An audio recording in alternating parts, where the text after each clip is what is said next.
The Murder Shelf Book Club contains disturbing content related to real-life crimes. Listener discretion is advised. Paralyzed with fear, I felt my heart racing so fast that I thought it would explode straight through my chest. Here we were, completely defenseless, completely vulnerable, and utterly terrified. My precious son, Paul, was lying next to me. What was the intruder going to do next? Was he going to rape me or maybe kill us? I didn't have the strength or opportunity to overcome him. He had the power and he had the control. By Jane Carson-Sandler, from Frozen in Fear, The True Story of Surviving the Shadows of Death, by Jane Carson-Sandler.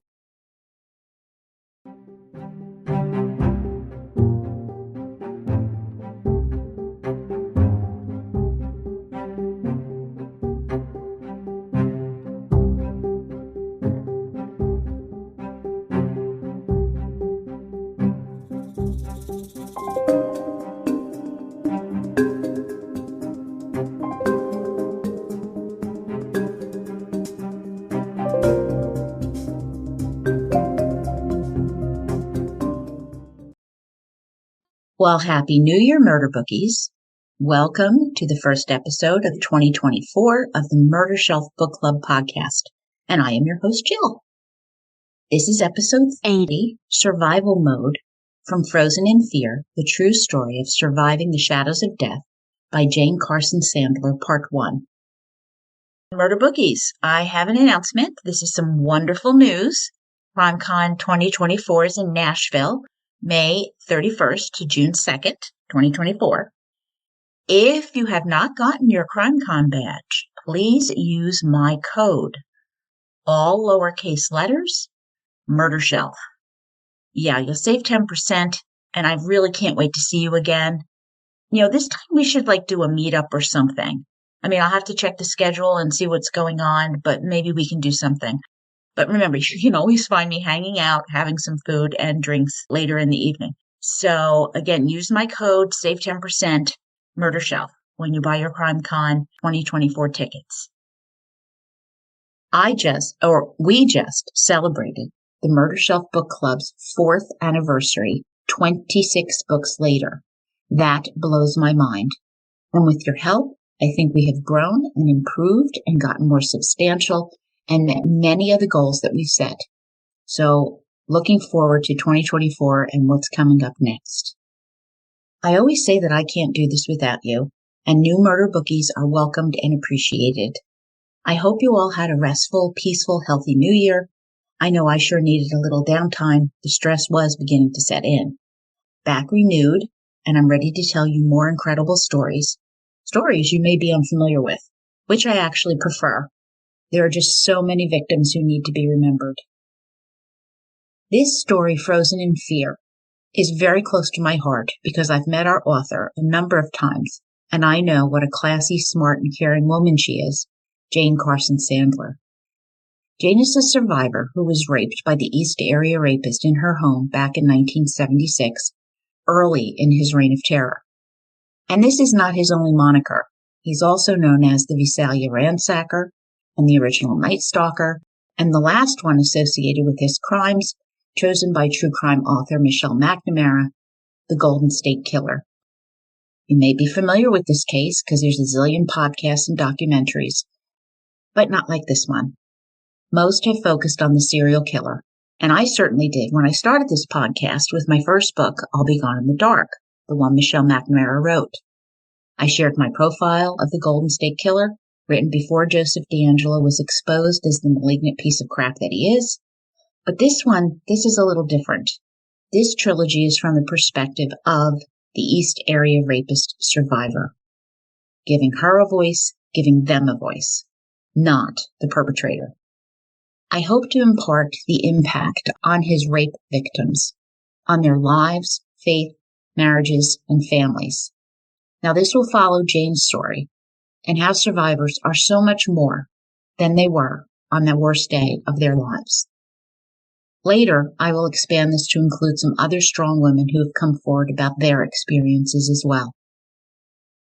I've also integrated true crime investigative journalist and true crime author M. William Phillips' handling of Jane's story in the book she wrote with him, She Survived Jane. You may recall him from the TV show Dark Minds. Phelps writes that his goal is to, quote, showcase survivor stories from their point of view, end quote, which perfectly aligns with my own.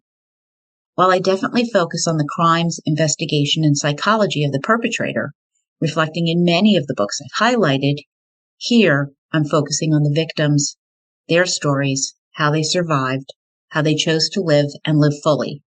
And may we all take something from their stories and learn. But we have to kick this off right. This is our True Crime Book Club. And since California is our location, I am bringing a delicious chorizo queso fondita dip with chips for us to enjoy. Recipe coming from Cast Iron Keto.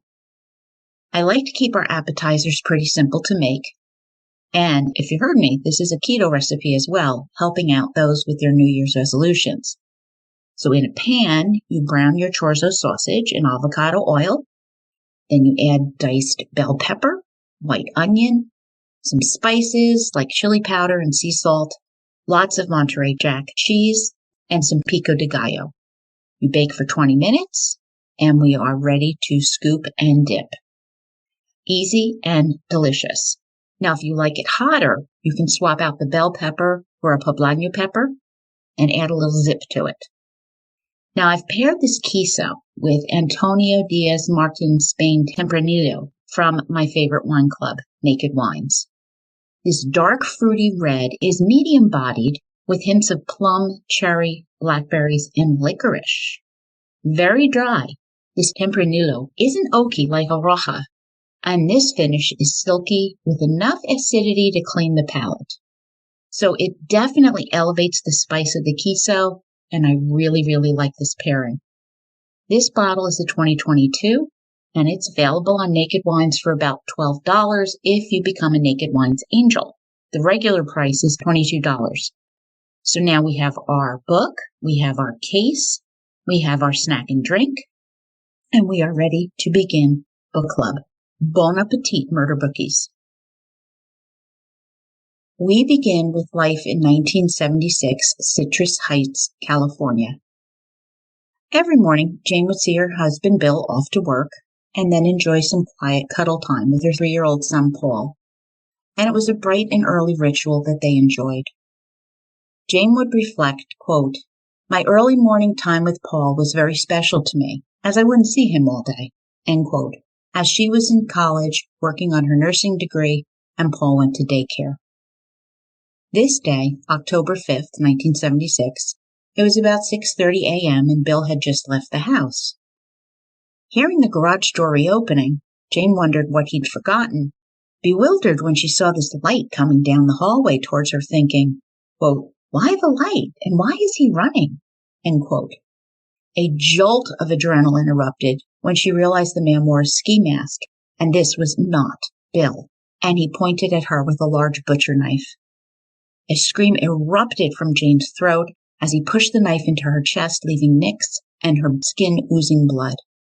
Through clenched teeth, a muffled voice commanded, shut up or I'll kill you, I just want your money. And he would repeat this many times over for the next hour and a half. Mid-scream cut off, she was terrified and confused. Had he snuck in as the garage door went up when Bill was pulling out? Jane prayed, hoping that maybe he was just going to rob her and leave her, and she was utterly terrified for Paul, a toddler lying next to her. Jane was not a large woman who could launch a counter-assault against a man waving a knife at her. Not that would even be an option with her young son there. He flipped her over, tying both her hands and feet with shoelaces, gagging and blindfolding both Jane and her son. Slowly, ritualistically, he began tearing sheets, leaving Jane wondering again, what did he plan to do with the sheets? Quote, is he going to hang us? End quote, she wondered, trembling. The fear intense, and it left Jane paralyzed, knowing she was at his mercy, that her small child was swept up into this nightmare, completely vulnerable. He began rampaging through her dressers, with him then walking in and out of her bedroom.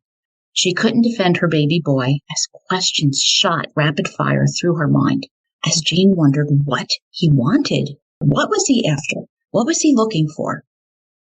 Returning, he began to untie her ankles, and with dread, Jane knew he was after more than money. She reached over to touch her son, only to realize Paul was gone. Quote, "Oh my God, what has he done with my son? Where's Paul? Has the intruder hurt him too? Is he alive? I thought maybe Paul was moved back to his bedroom so the rapist would have more room to maneuver on the bed while he raped me." End quote. Trying to speak through the gag, he again hissed to shut up or he'd kill her, and she believed him. What would become a regular part of his assault, the rapist used lubricant, stroking himself as he kneeled on Jane's back, her arms still tied behind her, still gagged. He forced her to masturbate him, and this is when she realized how small he was, the size of a button mushroom, very tiny. Emotionally overloaded, in complete shock and desperately fearful, Jane mercifully doesn't recall most of the rape itself.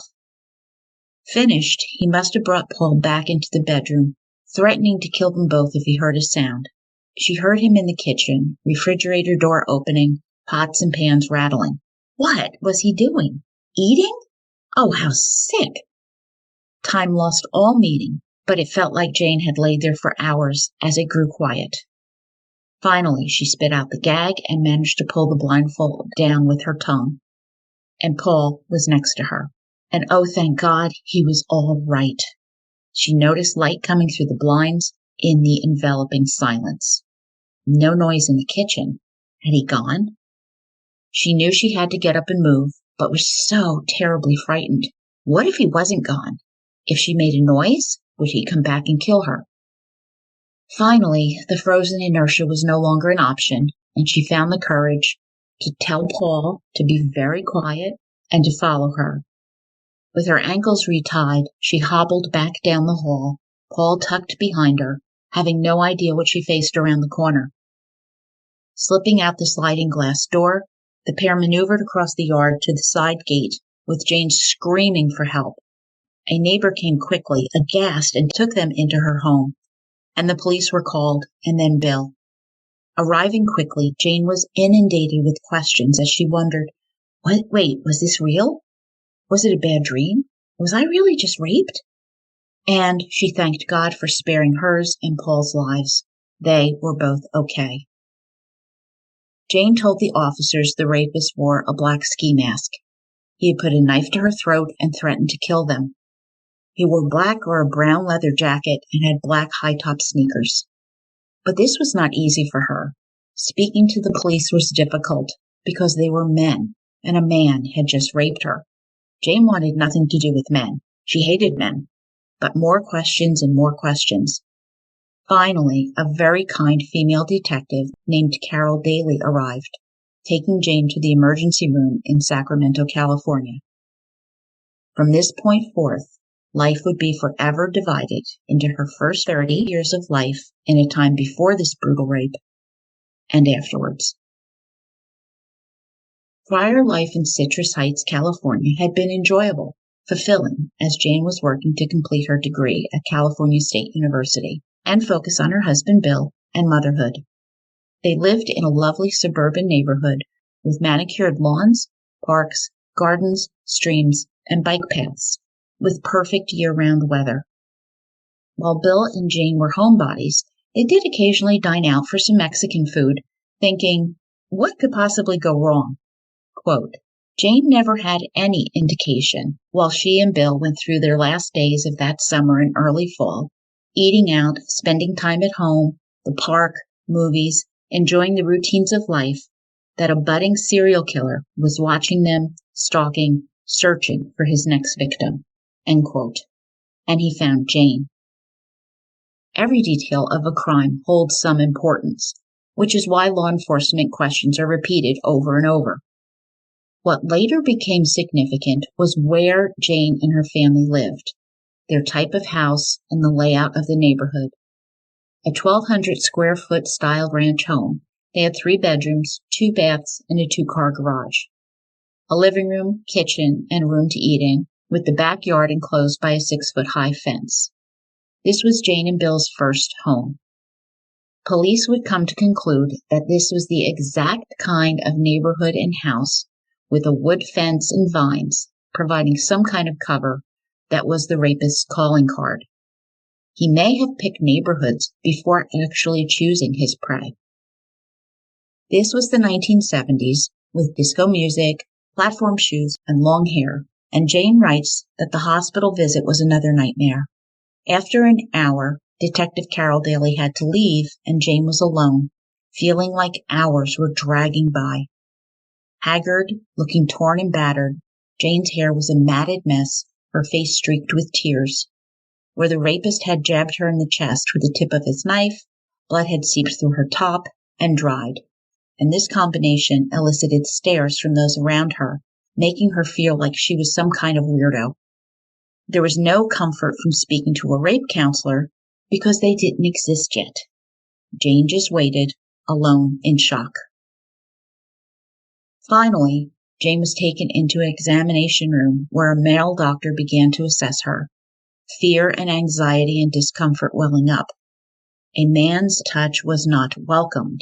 A man had hurt her, and this triggered a flood of tears, followed a minute or two later with joyful smiles, as the emotional horror of the sexual assault swung like a pendulum to the joy of having survived the ordeal at all, and then back and forth. Following the exam, Jane was given a particularly painful shot of penicillin to prevent her from catching a sexually transmitted disease, and the morning after pill to prevent an unwanted pregnancy, a horror Jane hadn't even considered until that moment. As traumatic as the hospital visit and examination had been, going home wasn't a particularly attractive option either, but it was the only one. Once, home had been Jane's safe haven, place to go, relax, cuddle into with warmth and love. And now it was, quote, the place where I had been physically, emotionally, psychologically, and spiritually violated. Would I be safe? Would he return? End quote. A Christian, Jane closes this chapter with, "For I am the Lord your God, who takes a hold of your right hand and says to you, do not fear, I will help you." Isaiah 41:13. As unsettling as all this was to read, this verse did give comfort, which is why I'm including it for all of us. Fast forward 10 years. By 1986, this prolific rapist was known as the East Area Rapist, or E.A.R, and was described as, quote, the most prolific serial rapist in California history, a methodical killer, the worst sexual predator in California history, evil, a monster, the original Night Stalker, a skilled burglar, a sex pervert, a sexual psychopath, a paranoid schizophrenic, a crafty, ingenious, psychotic sexual deviant, a sociopath, and a rapist turned killer, end quote. Now, Jane also cites an early March 2013 article by true crime maven writer Michelle McNamara, who described E.A.R as, quote, the most violent serial criminal in American history, end quote. This gives you an idea on the depth of the evil which Jane was forced to endure. The East Area Rapist began his reign of terror on June 18, 1976, in Rancho Cordova, California, at approximately 4 a.m., at a residence that wasn't terribly far from where Jane and Bill lived. In a 2016 interview with the FBI, the very first victim, Phyllis Henneman, shared her memory of the rape, saying, quote, I didn't hear him come in. All of a sudden, there was someone standing in my bedroom door. I thought it was my dad at first. He drives at weird hours, and he might have come in early. But it wasn't my dad. He had a ski mask on and a huge knife. I don't remember exactly what he said, something to the effect of, don't scream. And then he tied my hands behind my back using a cord he brought and one of Phyllis's fabric belts. He put a cut over my eye, but I didn't realize I had been cut. I just remember feeling extremely threatened, end quote. He would gag Phyllis with a white slip to keep her quiet. Quote, after it was all over and done with, he went through stuff in the room. He took money out of my purse. He took some coin books and a piece of jewelry. I laid on the bed. Well, it seemed like forever. Forever. I was waiting for the door to close, and I never heard the door close. I was so afraid to get up to see. Finally, I said to myself, okay, this is do or die, end quote. Well, Phyllis did not die that night. She did survive. A remarkable woman, Phyllis Henneman, goes on to explain that she doesn't hold this against him, which might seem remarkable or impossible to some of us, but she believes there is something wrong with him and that he is not wired properly. Phyllis decided to take her control back, deciding that holding on to hate in your heart is not a good thing, and letting this go liberates. Her emotional scars remain. In the aftermath, the assault caused her to become less open, more closed off. For example, if she's in a crowd, even with people she knows well, Phyllis remains on the periphery, never in the mix. She can't stand to have anyone standing behind her. She wants to keep her eye on everyone, and she was not like this before the rape. When the anniversary comes around, she might wake up upset, not even realizing it's June 18th. And then it dawns. More aware of her environment, she would get that tingle up her spine and know someone was looking at her, snapping around and seeing no one. Fortunately, as time has passed, this has become less of a thing, but she has survived and moved on with her life, letting go of the hate. As 1976 was coming to a close that December, Chris Pedretti's life shifted when she became one of E.A.R's victims too. With her family out at a Christmas event, 15-year-old Chris was attacked in her home while playing the piano. Terrorized, raped multiple times, she survived the ordeal, but she came to associate the piano with the assault, abandoning the instrument and never playing again. For years, Chris blocked out what happened that night, but later began to process her anguish and fear. Gardening, hands in the dirt helping beautiful, fragrant flowers to flourish, has been her solace. She also runs a support group for victims of sexual assault, hosting in her home and online. Flashing ahead for a moment, during Chris's victim impact statement at the sentencing of the East Area Rapist, she stressed, quote, he didn't win. I am not a lost girl. I want to make that clear, end quote. Chris also spoke out for other rape victims. After feeling ashamed and guilty for what D'Angelo inflicted on her, she emphasized, quote, it wasn't my fault. It was something that was done to me, not because of me. Through this experience, I have learned how utterly important it is to be able to express out loud that the shame and guilt belong to the rapist, not the victim. The mere act of stating it aloud to others is liberating in a way that others cannot comprehend. End quote. Yes, I do not think we are here yet in our towns, in our communities, and I think we can do better for our rape victims. So I hear Chris. I hope you hear Chris. Her strength and her poise are obvious in a video interview by Spectrum News 1 that Chris gave in July 2023. The link is posted on my blog at www.murdershelfbookclub.com under sources, including the transcripts of victim impact statements. So please check that out on my blog. On April 2nd, 1977, Kathy Rogers was attacked by the East Area Rapist, and like so many survivors, she was relieved when he was arrested.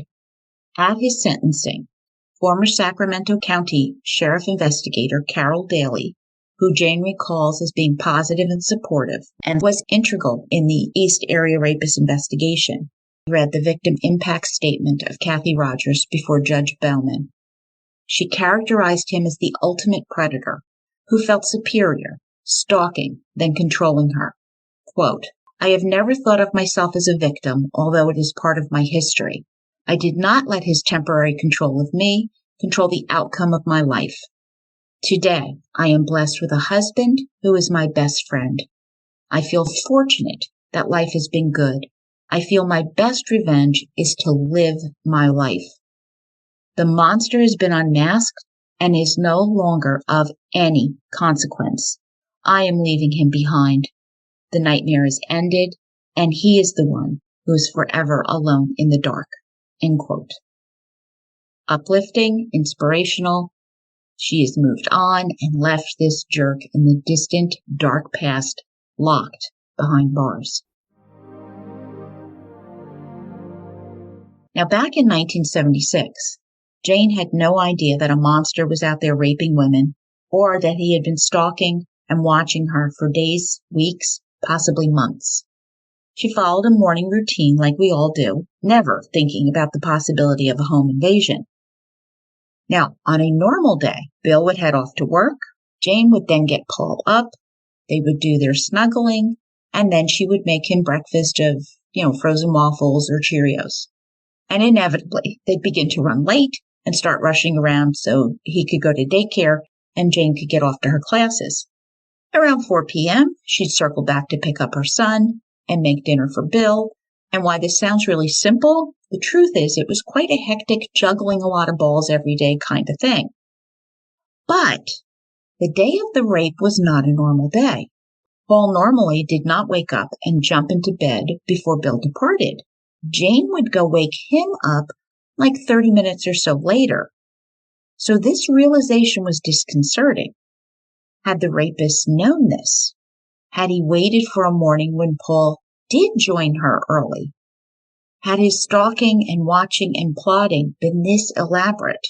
And these questions were mulled over and over with no answers coming. At the time Frozen in Fear was published in 2014, the East Area Rapist had not been apprehended. But what was true by that time and when the book came out is that E.A.R would never be tried for the rapes he committed due to the statute of limitations, which had long expired. Depending on where you lived, it could be 6 to 10 years. But unlike rape, murder has no time limitations, and he could be held accountable for murders. And we know he was, because he is behind bars for the remainder of his life. I will get back to this point, however. Hold on to it. Jane waited 38 years to write her book, but she shared that she immediately considered writing one called Who Was It? Who Raped Me? Who was the vicious pervert who invaded innocent people's homes, raped 50 women, and killed 13 people? Who was this psycho who needed to degrade, humiliate, and terrorize? Who was this brutal lunatic who went from violent rape to violent murder? Well, she didn't know, nor did law enforcement. And this caused Jane to look at every male out there wondering, was he the grocery clerk, the delivery man, the student, the neighbor, the teacher, bartender, mechanic? He could be anyone, creating a sensation of walking on eggshells, constantly looking over one's shoulders. There were clues: his athletic prowess, leaping over fences, his tying sophisticated knots, his fluidity in attacking at varying times, and his ability to escape without capture. Jane pondered that he could be in law enforcement, possibly a former officer, or maybe a special forces trained soldier. So realize, Jane and Bill are in the military, and you wonder, is my rapist in the military too? Military families move around a lot, so you'd never escape the wondering, looking at all the male soldiers you came into contact with. Is it him? Could it be him? And the description of this rapist also varied, although the vast majority agreed he spoke through clenched teeth to disguise his voice, wore the mask, and carried a gun or a knife as a weapon. Victims were asked a gazillion questions, trying to identify some link between them and some overlap which might indicate where their paths crossed with the perpetrator and perhaps identify his occupation. Where had the victims gone to school, been employed? Which restaurants, bars, or other establishments did they frequent? Which churches did they attend? And ties to the military were all explored. A few intangible threads were found, but nothing to really connect them that was highly significant. Jane writes, quote, "The nameless, faceless criminal that raped so many and murdered a dozen people can only be identified today by his DNA, which is collected through semen and hair at some crime scenes, end quote. And she was spot on correct. Now, Jane's book has been dedicated to retired Costa Contra detective Larry Crompton, who authored Sudden Terror, a book on the Golden State Killer, which I read back in 2017. Really good book. Jane cites Crompton's description of the East Area Rapist in an effort to help identify the rapist-turned-killer. It's lengthy, but I think it's necessary to help us recall what we knew then versus what we now know. Probably white, fair to light olive complexion, 5'9", 5'11", 150 to 170 pounds. So think 68 to 77 kilograms. Dark hair and eyes, possibly a bull tattoo on forearm. Ski mask, gloves, dark clothing, long sleeves. Tennis shoes or military-style boots. Selection of single-story homes with a sliding glass door. Attacking under the cover of darkness, midnight to 4 a.m. Children and dogs are not a deterrent. Began attacking single females, evolving into attacking couples who had gone to bed. Talking through clenched teeth. Flashlight beam to the face of victims. States he wants money and food. Threatens with gun, knife pressed to skin. A 45 or 357.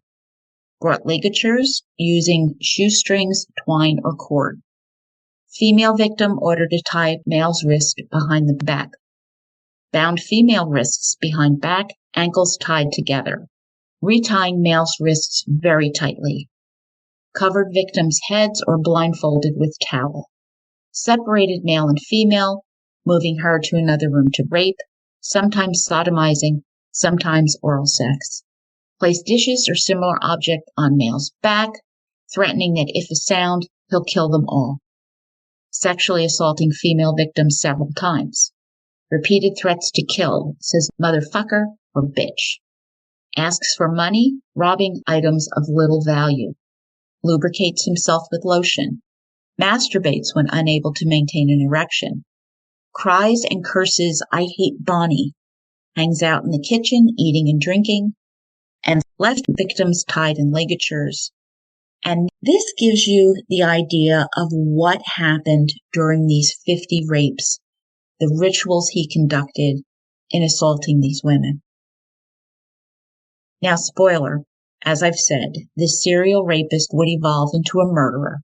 And you probably knew this was coming because I do love my research. But briefly, from a variety of scholarly works, from researchers Groth to Barbary, there's a general agreement that there are 4 basic types of serial rapists, and each becomes increasingly more aggressive as you see, as I will describe them. Statistically, the most common serial rapist is the power reassurance rapist, representing about 80% of sexual assaults. Opportunistic. They are sometimes described as being apologetic, almost gentlemanly, and will use just enough verbal or physical force to overcome the victim's resistance. Generally insecure, the assault is a manifestation of a fantasy that they believe will restore their virility. They believe their rapes are consensual, so they are completely deluded. According to the National Center of Women in Policing, these rapists are isolated, lack social skills, are underachievers, and rarely physically robust. They may commit their crimes by burglarizing, robbing, or kidnapping. The power assertive offender, while still insecure, will come across as if he is supremely confident. His motivation is to possess, not necessarily harm his victims, but unfortunately he may wind up harming them anyway.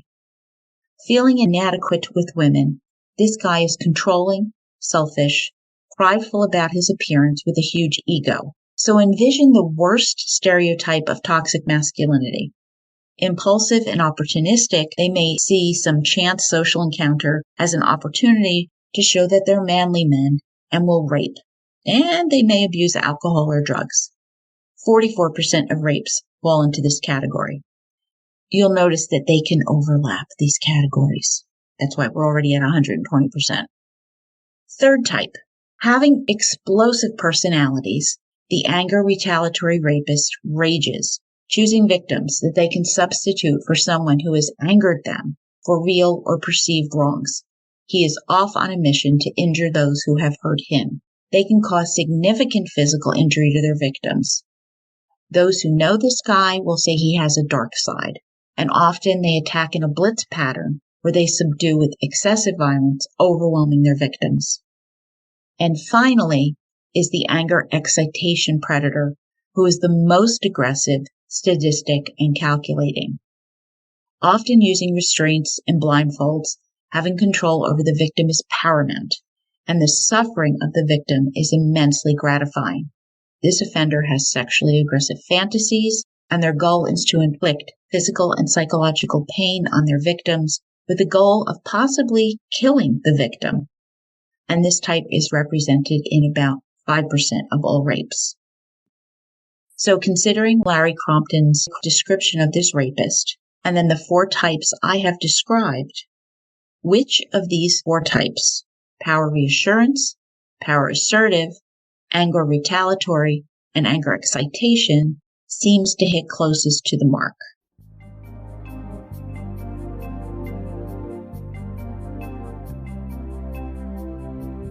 Take your time. Just hurry up.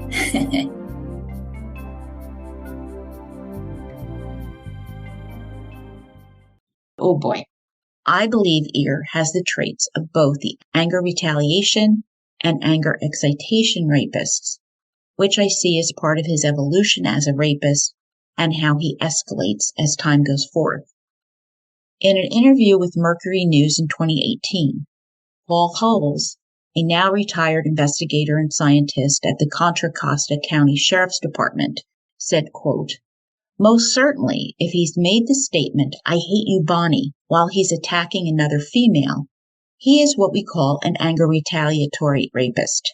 I don't know what made him that way, but you've got to think that Bonnie dumped him, and he's not happy about that, and he still has feelings for her." End quote. Well, we now know that Bonnie is the convicted killer's ex-fiancé, who dumped his perverted ass after their engagement announcement back in 1970. She dodged one huge one, deciding not to marry this guy. And I will get to Bonnie, I promise. So Jane Carson-Sandler writes, quote, "As the Reverend Dr. Martin Luther King once said, faith is taking a first step even when you don't see the whole staircase." End quote. Recovering and reconstituting after rape takes time, patience, and is an agonizing process characterized by 2 steps forward and 1 step back. After questioning every reaction a victim has had, after delving into the whys, satisfactory answers elude them. Now this causes self-esteem to plummet, shame and embarrassment fly off the charts, and moving into their heads without paying rent. Jane remained afraid. The rape had happened in her home, and her assailant knew where she lived. Would the rapist come back? Her husband was afraid as well, and neither would get a decent night's sleep for months in spite of the amazing alarm system that they installed, complete with a panic button on the headboard for quick access. The whole family, Jane, Bill, and little Paul, slept together for weeks, clinging to each other for security. But they were not the only ones living with fear. The entire Sacramento community was on edge. Law enforcement had taken note. Helicopters hovered over neighborhoods with a spotlight looking for the serial rapist. The headlines read, quote, "Man hunted as a suspect in 8 rapes. Rapist strikes again. 12th time in 15 months. East Area Rapist claims 15th victim. Rapist hits 17th victim. East Area Rapist attacks number 23, end quote. Gun sales skyrocketed, as did deadbolt purchases. Self-defense classes filled up. Public meetings were held to advise the community on how to protect themselves. After the 21st rape was reported, a group of volunteers organized the East Area Rapist Surveillance Group, which patrolled their neighborhoods at night. Rape after rape seemed to be happening, with this invisible specter moving seamlessly from assault to assault. He attacked most often in the middle of the night when people were asleep, breaking in silently. He had an effective routine of jimmying open the windows days before he would attack, gleaning information about the family routine, comings, goings, and upcoming plans. He likely used a wrench and a crowbar. He relished the pain, the humiliation, and the frustration of husbands, boyfriends, friends, and family who were tied up and had to listen to him inflicting pain as he raped their loved ones. One day, as Jane was recovering, she ventured into a military wives' soiree at the home of a member, and the conversation turned to the serial rapist. One wife stated that he was cutting off nipples, which Jane knew was completely untrue, and that such misinformation only ratcheted up the collective fear. And Jane wanted to correct her, but she did not. That would expose her identity as his fifth victim, and she did not want to be known as a rape victim. Rape victims not disclosing was not uncommon in the 70s, and like I've said, it kind of is still true today. Years later, Jane would tell writer Michelle Roldan Shaw that discussing rape in the 70s was a taboo subject. Quote, "After the attack, I was so ashamed I didn't want to tell anyone. But if you keep it inside, it's going to fester and make you physically and emotionally ill." End quote. Listen, I can understand this, and I can see how she couldn't seem to get away from the topic of rape, even just by socializing with friends, and given the increasing number of rapes occurring. It had to be so painful, churning up the anxiety and the fear all over again, continuing to reopen that wound. And we'll see if she was 100% right, that this is going to be a long-range consequence for Jane. And this is where I'm going to wrap up part 1, Survivor Mode, Unfrozen in Fear, The True Story of Surviving the Shadows of Death by Jane Carson-Sandler. In 2 weeks, I will be back with part 2, Survivor Voices, continuing to tell Jane's story while hearing from the other survivors of the East Area Rapist. If you would like to make a donation to Hope Havern of Low County, Child Advocacy and Rape Center in Beaufort, South Carolina, there is a link on my blog. And my next book is not going to be announced today. I'm being all mysterious. There's a few things that I have to work out on speaking with the author, but I have a plan, so stay tuned. Thank you for listening, Murder Bookies. I see you as you hear me. Hey, it's 2024. It's January, so please take a few minutes to write an awesome review that will help me make new Murder Bookies. Share your thoughts with me at jill@murdershelfbookclub.com or on Twitter, X, or Facebook and Instagram. You can join Patreon for $4 a month. There's winter designs out on Spreadshop, so get your merch because Valentine's Day is coming. Oh, they have the cutest teddy bears. Links are on my blog. You know where that is, at www.murdershelfbookclub.com, with all of my sources, photographs, show notes, our snack recipe, and our wine pairing too. Always trust your gut and lock your doors and windows.